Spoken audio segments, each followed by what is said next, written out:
solving problems are what human beings are built for. I think it was Buckminster Fuller who said that. He said, you know, God invented human beings to solve problems. And if you're really good at it, he gives you lots. Which of course makes everybody go, oh, groan, you know. And I had a television show which I called Trust the Problem. And the reason for that is wherever we have a problem, wherever we're stuck, is pay dirt. It means energetically something that you don't understand properly, that's influencing your life not in a good way,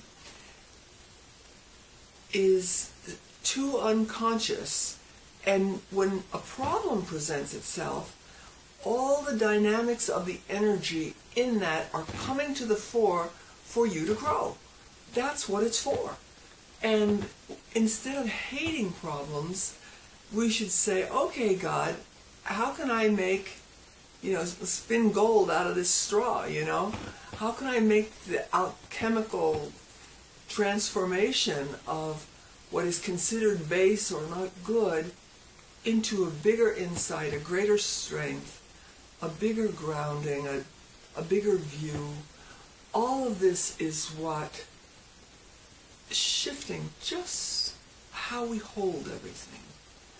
And I call old style thinking is too concrete. There's nothing wrong with concreteness. Matter is concreteness. But then there's spirit, and there's all the great religions of the world talk about the descent of spirit into matter, and that's the integration. You could call it left brain and right brain integration, spirit into matter. It doesn't really matter what you call it. It is a dynamic that happens for human beings that creates new insights, new information. Because the wonderful thing about the right brain is it thinks thoughts never thought before. And when you have a problem, you have it because you've been running something in a rut. You almost see troughs where people got stuck, and there's phraseology on things, the conclusions, the thought processes just go. You say a few key words and pop, goes into the trough, and then nobody's thinking outside the box. They just keep running down the trough.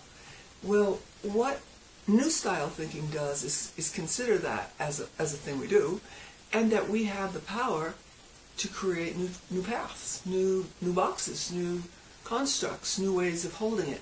And as soon as the linear mind considers that, it gives nurturing protection to the intuitive mind to pop in innovative ideas and basically think thoughts never thought before.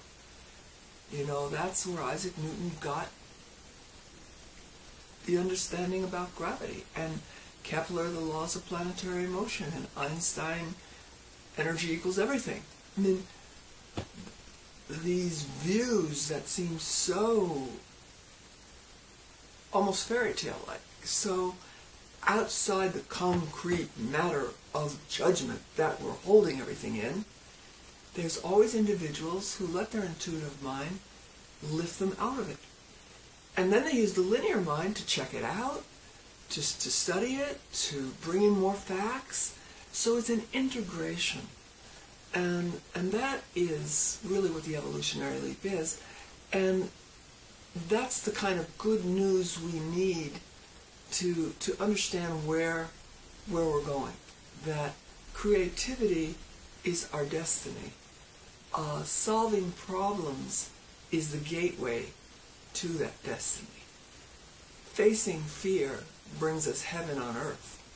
So we have a whole new structure of thinking waiting for us to embrace that will make us leap in creativity.